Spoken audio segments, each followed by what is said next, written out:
Hello, I'm Dr. John Shiftwell, and welcome to Your Shift Health.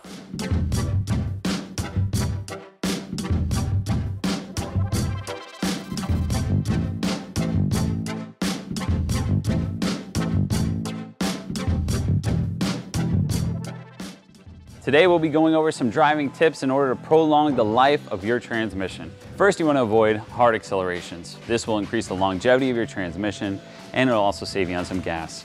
Second, you're going to want to take time to allow your car to warm up after starting. Thirdly, remember that a cooling system upgrade or service will help prevent your transmission from overheating.